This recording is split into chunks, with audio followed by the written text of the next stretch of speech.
Menjelang pemilu, semua orang mengemukakan pendapat, tapi omongan siapa yang harus kita pedulikan? Omongan caleg, omongan akun bercentang biru di X dengan follower kurang dari 50 dan baru di-create November 2023 lalu? Atau bahkan omongan saya? Mari kita cari jawabannya ya. Salah satu cara pertukaran informasi untuk tahu siapa yang harus kita pilih di pemilu nanti adalah dengan mengungkapkannya ke publik. Ini juga jadi cara publik meletakkan pilihan berdasarkan nilai yang mereka percaya. Permasalahan utamanya tentu informasinya terlalu banyak. Dan Nimo di buku Komunikasi Politik dan Opini Publik menyebut bahwa ciri utama komunikasi adalah orang jarang bisa menghindar dari keikutsertaan dalam komunikasi tersebut. Bahkan saya menulis teks ini dalam keadaan mengunci diri di kamar, berharap tidak ada komunikasi sama sekali. Namun saya mendengar pengumuman senam pagi yang muncul dari Toa. Dan saya tidak butuh dong info tentang senam pagi. Dan manusia itu seperti itu ya, kecuali kita mengasingkan diri di hutan hujan tropis, settingnya film Jungle Book. Manusia yang ada di situasi sosial tidak bisa menghindar dari komunikasi. Selayaknya keluar rumah tak mungkin kita menghindar dari orang-orang berbaju erigo ya, pasti ketemu gitu. Namun behavior kita sebagai manusia adalah engaging dengan sesuatu yang sesuai atau yang tidak sesuai dengan value yang kita percayai. Tentu yang tidak sesuai dengan value kita lebih empuk untuk kita engage ya. Mengalamatkan amarah dalam hati kita setelah awal tahun ini diberi target gak masuk akal sama atasan kita. Dan tujuan utama untuk mencari nilai yang sejajar dengan kita untuk dipilih di pemilu nanti jadi terkesampingkan. Apa sih yang sebenarnya kita butuhkan? Hanya satu, kesadaran. Kesadaran itu adalah sesuatu yang unik gitu. Kita sering tidak sadar kalau kita tidak punya kesadaran.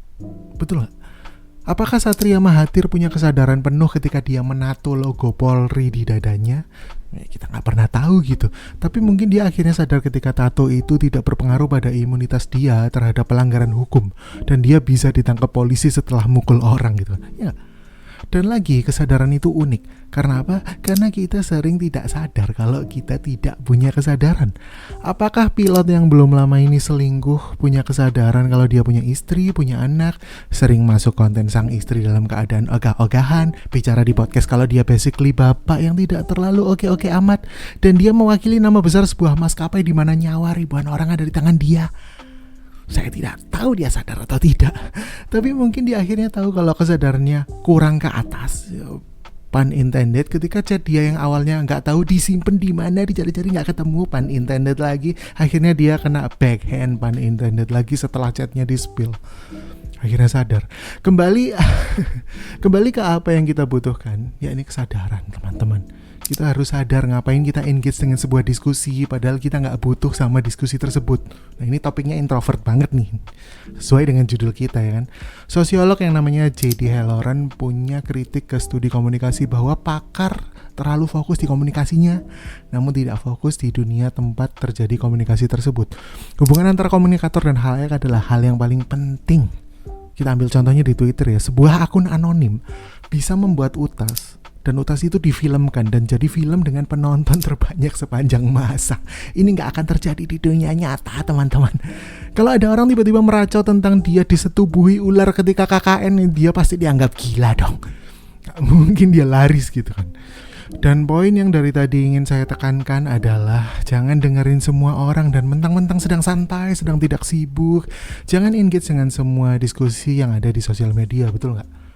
Lalu kita harus dengar omongan siapa gitu. Kalau konteksnya politik, dan Nimo menyebut ada 3 pihak yang disebut komunikator politik. Ini adalah pihak yang punya sumber daya dan kepentingan untuk berwacana politik. 3 pihak tersebut adalah politikus, profesional, dan aktivis. Mari kita bahas satu persatu. Yang pertama adalah politikus. Politikus adalah orang yang punya jabatan di pemerintah. Dan jika kita identifikasi, politikus itu ada banyak. Mulai dari politikus yang punya kepentingan politik sehingga dia akan mengedepankan kepentingan kelompoknya. Dan politikus yang punya ideologi untuk mengubah keadaan lewat didorongnya kebijakan. Sejatinya politikus tuh harus kita kenal gitu. Dalam konteks pemilu, orang-orang ini harus kita dengarkan dan kita cari yang nilainya sejajar dengan kita. Ini juga berlaku di calon politikus, kayak misalnya Once Mekel gitu. Kalau kamu ada di dapilnya dia, kamu harus dengar suara dia lebih banyak ketimbang dia pas menyanyi Dea Lova gitu. Dan mengabaikan yang lain gitu. Kamu harus tahu mengapa kamu harus memilih orang yang paling tidak komunikatif di antara seluruh vokalis Dewa untuk jadi wakil rakyat di DPR. Ari Lasso masih mending tuh menurut saya. Wacana lain seharusnya dikesampingkan dulu seperti royalti lagu Dewa 19 ya. Yang kedua ada profesional. Menurut James W. Carey, seorang pakar komunikasi dan kritikus media, dia menyebut bahwa komunikator politik profesional adalah orang yang menerjemahkan sikap, ilmu, dan minat dari sebuah wacana dalam istilah yang menarik dan mudah dimengerti. Profesional dibagi menjadi dua pihak, jurnalis dan promotor. Jurnalis adalah pihak yang terlibat dalam pengumpulan dan penyajian berita sehingga duduk masalah dari setiap wacana mereka akan paham, sehingga jadi pihak yang layak untuk didengarkan. Saya sendiri biasa mengandalkan opini jurnalis untuk rujukan saya dalam mencari kebenaran. Nama-nama seperti Najwa Shihab, Sofi Syarif, Mahwa Kresna, atau Prima Sulistia selalu muncul di lini masa saya. Namun kalian harus pintar memilih opini juga, karena status politikus adalah hal yang menarik juga bagi para jurnalis.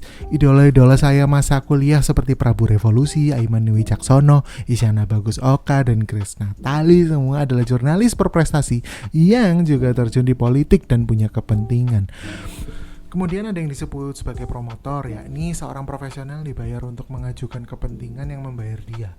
Biasanya ini adalah agen PR atau divisi PR di pemerintahan, juru bicara, manajer kampanye, pokoknya semua yang dibayar untuk dukung yang ngebayarin, termasuk buzzer.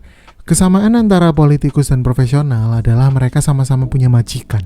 Politik adalah tempat mencari nafkah bagi mereka, selayaknya admin lambe turah yang bergosip karena itu pekerjaannya. Bukan berarti daftar perceraian artis itu memang hafal di luar kepala dia gitu. Dan PR besar bagi kita adalah mengidentifikasi apakah mereka sedang berwacana mewakili majikan atau mewakili masyarakat gitu. Yang tidak mewakili majikan adalah aktivis, karena keikutsertaan aktivis dalam wacana politik selalu berangkat dari motivasi yang spesifik, misalnya kepedulian terhadap isu buruh atau lembaga hukum untuk pendampingan isu pelanggaran hak digital dan sebagainya. Perbedaan utama antara aktivis, politikus, dan profesional adalah pendekatan komunikasinya. Politikus dan profesional fokus pada persuasi dan rentan terjadi masalah profesionalisme. Media dan jurnalis bisa aja main clickbait, buzzer bisa aja main kampanye negatif. Mereka fokus di cara penyampaiannya. Sementara aktivis biasanya hanya orang biasa yang turut serta di wacana politik berdasarkan keresahan dari hati. Sehingga siapa yang harus kita percaya? Kalau jawaban saya ya nggak ada. Tapi ketika bersinggungan dengan sebuah diskusi, alih-alih bersinggungan lebih jauh dengan diskusi tersebut, saya akan lihat dua aspek. Pesannya sesuai apa enggak dengan yang ingin saya pahami terkait pemilu. Dan yang kedua adalah siapa yang ngomong. Karena komunikator politik sering ada di blind spot perspektif mereka sendiri. Politikus punya kepentingan politik sehingga kadang mereka melempar wacana yang mengkerdilkan kerja jurnalistik. Jurnalis juga gitu, kadang harus mematuhi bingkai pemberitaan media. Buzzer, apalagi mereka sibuk banget dengan persuasinya. Sehingga ini adalah pekerjaan yang berat, apalagi untuk introvert seperti saya. Sehingga saya akan mengunci diri lagi aja di kamar.